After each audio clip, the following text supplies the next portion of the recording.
जोधपुर हो, भरतपुर हो, सीकर हो, ये हमारे जिले पर्यटन की दृष्टि से बहुत महत्वपूर्ण है और पर्यटन में हमको बहुत बड़ा पोटेंशियल मिलने वाला है।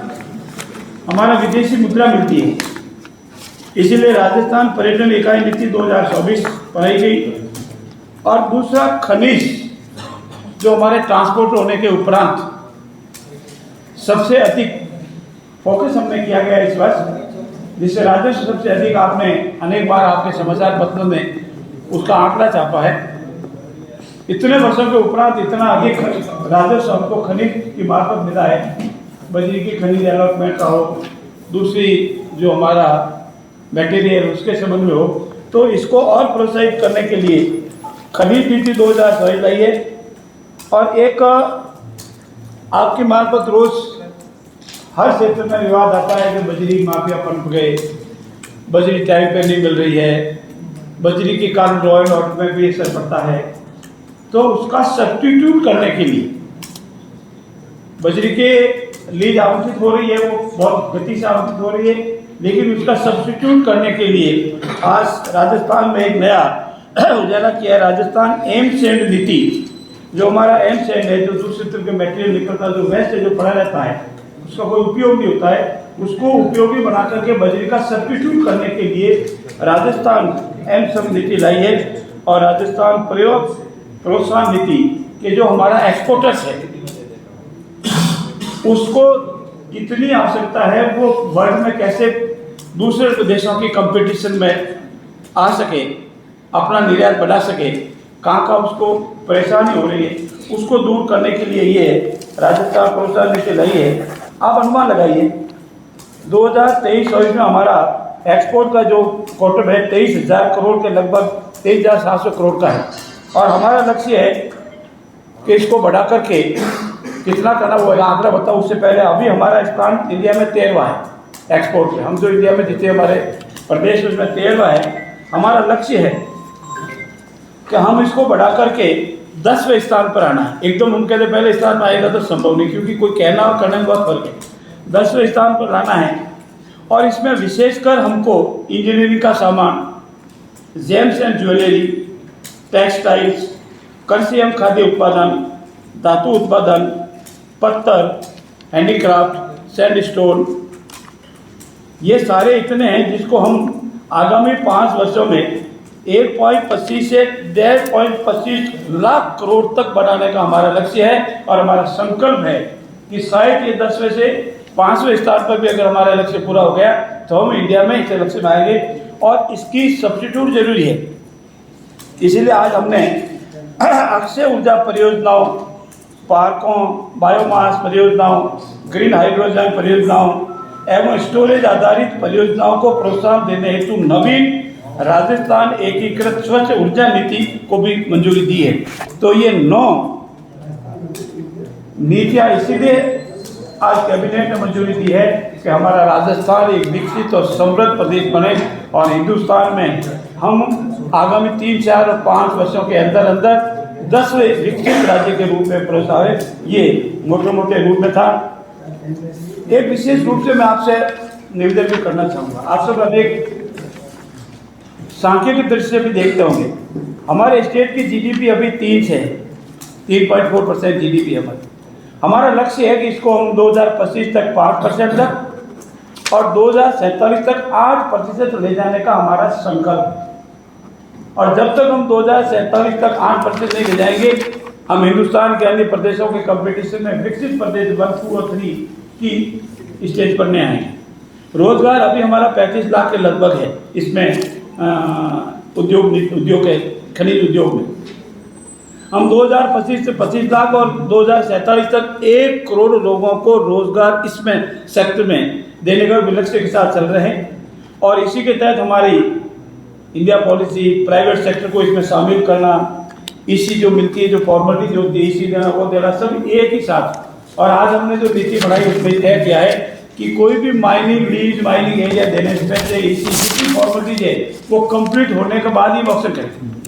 इसीलिए हमारे एलओटीज को बार बार विभाग में नहीं घूमना पड़े, दूसरे डिपार्टमेंट में जाना पड़े, इसी की वजह से माइन शुरू नहीं हो रही, उसकी वजह से शुरू नहीं हो रही है। इन सब के से ये हिस्टोरिकल सेंस राजस्थान के इतिहास में है, और ये सब इतिहास में इसीलिए है कि हमको राजस्थान को विकसित और समृद्ध प्रदेश बनाना है, जिसमें आपके सहयोग की भी अपेक्षा है। आप भी हमारे नागरिक हैं। और दूसरा, अभी थोड़ा इंतजार कीजिए, अभी तो इंतजार कीजिए। दूसरा, आपको सबसे ज़्यादा इंतजार है कि राजस्थान में आप कौन से नए लॉ लाने वाले हैं, SC/ST नीचे दबा दो। और साथ ही साथ हमारे राजस्थान में ये जो मैंने पॉलिसीज बताई, इसको और स्ट्रेंथ करने के लिए हमारे SC/ST भाई भी हमारे लिए उतने ही जरूरी है। हमारे समाज के सभी वर्ग, सभी धर्म को एक साथ विकास होगा, तभी राजस्थान प्रदेश का विकास होगा।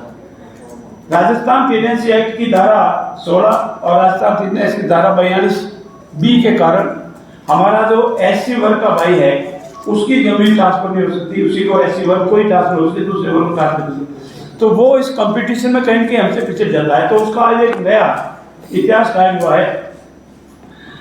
हमारा SC का ST का कोई भाई अपनी खुद की जमीन अगर कन्वर्ट करवा देता है तो जितनी पूर्व के जो खर्चे लगते थे, फॉर्मेलिटीज होती थी, उन सबको कम कर दिया है। वो जाके तहसीलदार के पास एप्लीकेशन लगावे, अपनी खुद की जमीन का कन्वर्ट करवा दे, चाहे उद्योग के लिए करावे, होटल के लिए करावे और किसी के लिए करावे, और उसमें उसको खर्चा भी मिनिमम बहुत कम कर दिया है जो उसको अफोर्ड कर सके। और फॉर्मेलिटीज कम करने, घूमने के लिए जयपुर आने की जरूरत नहीं, जोधपुर या जिला मुख्यालय पर जाने के लिए संबंधित तहसीलदार के पास एप्लीकेशन लगाएगी, उसकी भूमि कन्वर्ट हो जाएगी। कन्वर्ट होने के बाद उससे अपना उद्योग लगावे, अन्य के पार्टनरशिप में कोई बड़ा उद्योग खड़ा करे, होटल लगावे या कॉमर्शियल उद्योग लगे। ये भी एक रेडिकल चेंज है। इसमें हमारा फोकस ये रहा है कि जमीन हमारे ऐसे भाई बहन की उसी के पास रहे और वही उसमें जमीन को डेवलप करे और वो अपना स्वयं का धंधा करे, इसलिए उनका भी इसी के साथ विकास हो। तीसरा हमारा सबसे महत्वपूर्ण है सामरिक दृष्टि से।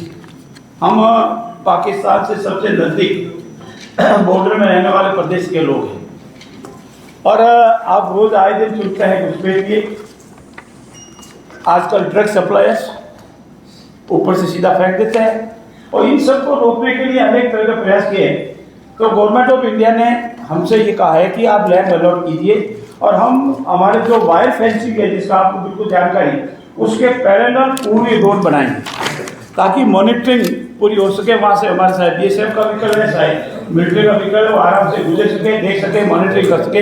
इसके लिए वायर फेंसिंग के पैरेलल हम जितनी भी गवर्नमेंट ऑफ इंडिया का डिपार्टमेंट रोड बनाने की जमीन मांगेंगे, हम उनको मिनिमम प्राइस पर उस जमीन को अलॉट करें। ये भी आज मंत्रिमंडल ने निर्णय लिया है।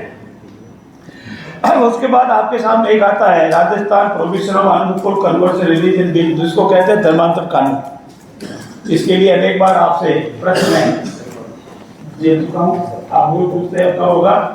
आज हमने इस बिल को मंजूरी दी और आगामी विधानसभा का जब भी सत्र आएगा इसमें पेश करके इस कानून को हम पास कराएंगे। इंडिया में आज से पहले, आप सभी जानकार है, इंडिया में आज से पहले उत्तर प्रदेश में हो गया 2021 में, और मध्य प्रदेश में हो गया 2021 में, और उत्तराखंड में हो गया 2018 में, गुजरात में हो गया 2021 में, हिमाचल प्रदेश में हो गया 2019 में, झारखंड में हो गया 2017 में, और कर्नाटक में हो गया 2022 में।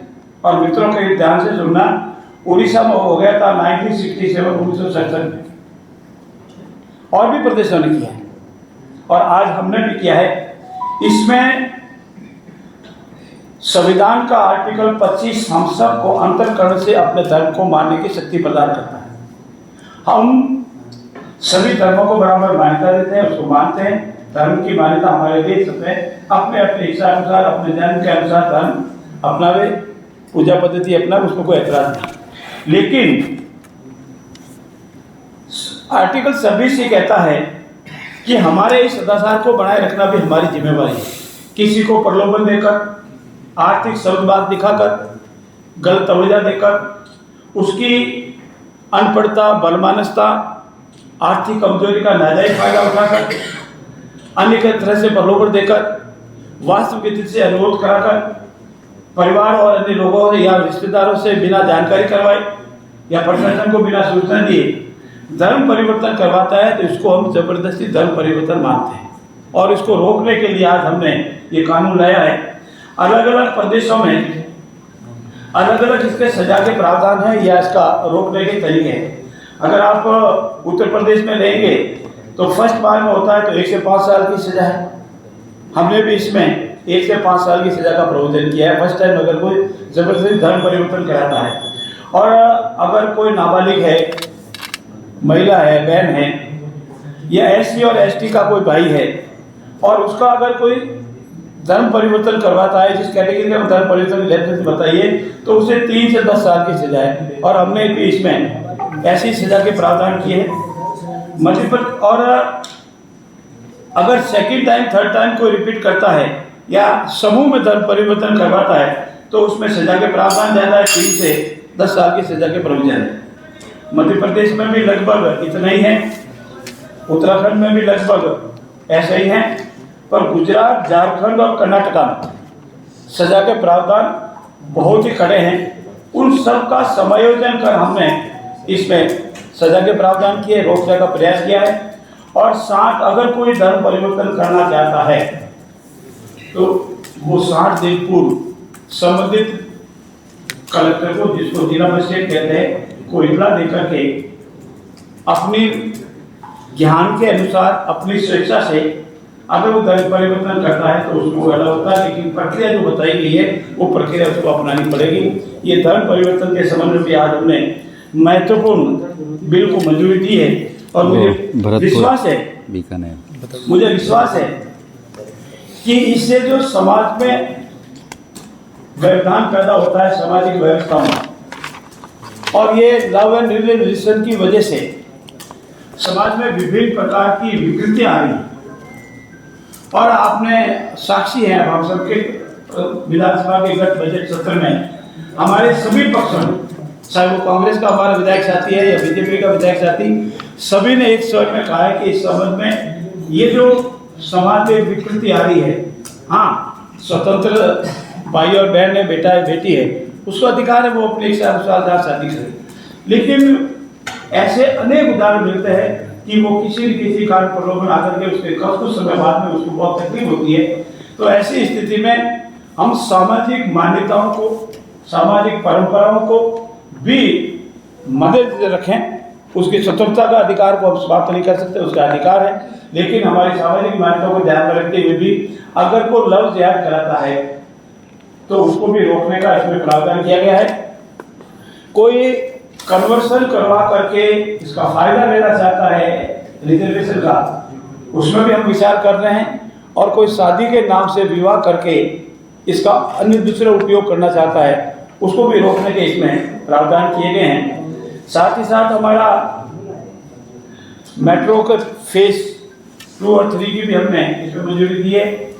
और जयपुर के ट्रांसपोर्ट को व्यवस्थित करने हेतु मेट्रो फेज की मंजूरी के साथ ही साथ अनेक राजस्थान के विकास में, राजस्थान के विजन में, राजस्थान का समग्र विकास हो, राजस्थान एक विकसित और समृद्ध प्रदेश हो, इस हेतु इस कानून आज एक में है। इस कानून के धर्मांतरण का नाम क्या होगा? एग्जैक्टली नाम क्या है? नाम बताया ना आपको, पूरा Rajasthan provision of unlawful conversion of religion bill 2024, और जिस विधानसभा पास हो जाएगा बिल की जगह एक्ट आ जाएगा। इसमें Rajasthan provision of unlawful conversion of religion bill 2024 Bhumiya conversion of sir love जिहाद में बताया कि लव जिहाद में क्या उसमें किया है? 1 मिनट अभी प्रावधान लव जिहाद का प्रावधान भी बता दें। पूरा हो जाएगा। आप एक आराम से एक बार कंप्लीट हो जाए, 1-2 बातें एक बात कंप्लीट हो जाए आराम से।